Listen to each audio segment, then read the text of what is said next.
Hello guys, welcome back. So இந்த வீடியோவில் நம்ம வந்து எது பற்றி பார்க்க போகிறோம்னா ஹாண்டா ஷைன் 125 BS6 OBD 2ல் 2024-25 மாடலில் வர ஹெட்லைட் வந்து எப்படி நம்ம வந்து அட்ஜஸ்ட் பண்ணுறது. ஸோ ஹெட்லைட் வந்து நிறைய பேர்த்துக்கு வந்து தெரியாது. ஸோ நீங்கள் வந்து ஷோரூம்ஸ்லேயோ இல்லை வந்து கேரேஜ்லேயோ இல்லை மெக்கானிக்கிட்டே நீங்கள் வந்து போய் நீங்கள் வந்து ஹெட்லைட் வந்து அட்ஜஸ்ட் பண்ணி வைப்பீங்க. உட்காந்த பிறகு உங்களுக்கு கரெக்டான லெவலில் வந்து ஒரு ஹெட்லைட் இருக்காது. நிறைய பேருக்கு அது வந்து ஒரு பெரிய ஒரு தலைவலியாக இருக்கும். நைட் நேரத்தில் சரியாக நம்மளுக்கு வந்து ஹெட்லைட்டோட அலைன்மெண்ட் வராது. ஸோ எப்படி வந்து அட்ஜஸ்ட் பண்ணுறது, நம்ம வீட்லேயே சிம்பிளாக செஞ்சுக்கலாம். ஸோ அதை எப்படி பண்ணணுன்னா வேறு ரொம்ப ஈஸியான ஸ்டெப்புங்க. ஒரு இருட்டான ஒரு நார்மலான ஒரு இருட்டு, ரொம்ப கருகும்னு இருட்டில் எல்லாம் போக வேண்டாம், இல்லைன்னா உங்களுக்கு கண்ணே தெரியாது. அதுக்கப்புறம் நார்மலாக இந்த மாதிரி வெளியே ரோட்டில் இந்த மாதிரி உங்கள் ஸ்ட்ரீட்டில் வீட்டுக்கு வெளியே நீங்கள் வந்து வச்சுட்டு கீழே பார்த்தீங்கன்னா இங்கே வந்து ஒரு நட்டு இருக்கும். நீங்கள் தம்ப்நெயிலில் கூட பார்த்துட்டு வந்திருப்பீங்க. இந்த நம்பர் பிளேட்டு ஹெட்லைட் இருக்குல்ல, ஹெட்லைட்டு நம்பர் பிளேட்டு கீழே இங்கே ஹாண்டா ஷைனில் சொல்லிகிட்ருக்கேன் சரிங்களா. Honda shine 125 BS6ல் சொல்லிகிட்ருக்கேன். பார்த்தோம்னா பழைய வண்டியில் கூட இதே சிஸ்டம் தான். ஸ்ப்ளெண்டரில் வேறு மாதிரி இருக்கும். ஸ்ப்ளெண்டரில் வந்து ஒரு ஸ்க்ரூ மாதிரி இருக்கும், அது இங்கேருந்து அட்ஜஸ்ட் பண்ணுற மாதிரி. அது கழட்டி எல்லாம் கழண்டாது, அது நார்மலாக அதுலேயே ஃபிக்ஸாக இருக்கும். ஆனால் இது பார்த்திங்கன்னா ரொம்ப லூஸ் பண்ணோம்னா கழண்டி விழுந்துடும். ஸோ இதுதான் பார்த்திங்கன்னா டைட் பண்ணுறது சரிங்களா. ஸோ இந்த நட்டை வந்து நீங்கள் லூஸ் பண்ணிவிட்டு இது தனியாகவே வந்து ஷேக் ஆகும் சரிங்களா. இந்த ஹெட்லைட் வந்து இது மட்டும் இந்த ஹெட்லைட் மட்டும் தனியாகவே வந்து ஷேக் ஆகும். ஸோ இது வந்து நீங்கள் கீழேருந்து இங்கேருந்து நீங்கள் லூஸ் பண்ணிவிட்டு இங்கேருந்து நீங்கள் லூஸ் பண்ணிங்கனாலே இது வந்து ஆட ஆரம்பிச்சிடும். கரெக்டாக நீங்கள் வந்து வண்டியில் உட்காந்து பார்த்து உங்கள் அங்கேருந்து கை நீட்டிக்கிட்டே அப்படியே வந்து செட் பண்ணுங்கள். எப்படி நான் உங்களுக்கு சொல்லி கொடுக்குறேன்.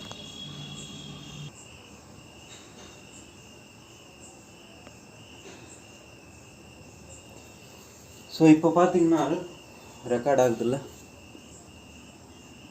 ஓகே ரெக்கார்ட் ஆகுது. ஸோ இப்போ உங்களுக்கு வந்து தெரியும்னு நினைக்கிறேன். இப்போ இங்கே வந்து நீங்கள் லூஸ் பண்ணிட்டீங்க சரிங்களா.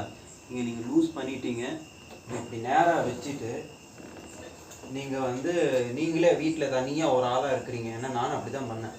அதுக்கப்புறம் இங்கே வந்து இப்படி கை வச்சுக்கோங்க, அப்படியே நேராக பாருங்கள், அந்த ஹை பீம் பண்ணிக்கோங்க.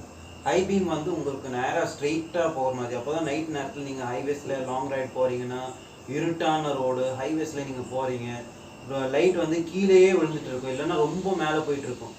ஸோ இது வந்து உங்களுக்கு கரெக்டாக ஒரு லெவலில் ஸ்ட்ரெயிட்டாக போகிற மாதிரி ஒரு மரம் இல்லைன்னா ஒரு போர்டு, அந்த நார்மலாக நேம் பிளேட் இருக்கும்ல, அந்த மாதிரி ஒரு போர்டில் வந்து நீங்கள் வந்து ஹை பீம் பண்ணிக்கோங்க. ஹை பீம் பண்ணிவிட்டு கரெக்டாக அட்ஜஸ்ட் பண்ணிவிட்டு அப்படி வந்து இந்த கையால் அப்படியே வந்து டைட் பண்ணிக்கோங்க. சும்மா ஹேண்ட் டைட்டு பண்ணிவிட்டு அப்படியே இறங்கிட்டு உங்கள்கிட்ட இருக்கிற ஸ்பேனரோ இல்லை எதை வச்சு நீங்கள் வந்து ஓப்பன் பண்ணுறீங்களோ அது வந்து அப்படியே வந்து நீங்கள் டைட் பண்ணிக்கோங்க.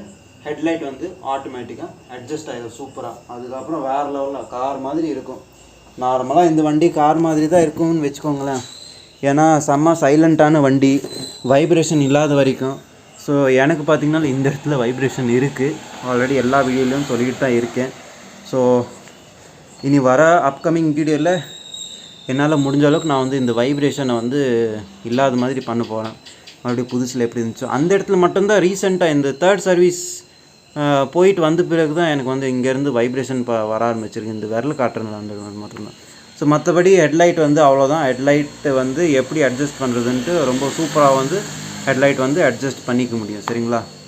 ஸோ அதே மாதிரி தான் ஸ்கூட்டியில், நார்மல் ஸ்கூட்டிஸ்லேயும் இதே மாதிரி தான் எல்லா வண்டியிலும். இப்போ பாருங்கள், இது வந்து 11 வருஷம் பழைய வண்டி, பட் ஹெட்லைட் வந்து அட்ஜஸ்ட் பண்ணுறது பாருங்கள். இங்கேயும் வந்து இது ஹெட்லைட்டாக இது கீழே அப்படியே ஒரு ஸ்க்ரூ கொடுத்துருக்கு பாருங்கள். அது பாருங்கள், ஒரு நட்டு மாதிரி, ஸ்க்ரூ இல்லை நட்டு கொடுத்துருக்கும். ஸோ எல்லா வண்டியிலும் இப்போ டிவிஎஸ் என்டார்க் வச்சுக்கோங்க, அந்த என்டார்க் கீழே வந்து ரெண்டு இப்போ நம்ம ஹெட்லைட் வந்து இது சிங்கிள் ஹெட்லைட் இல்லை.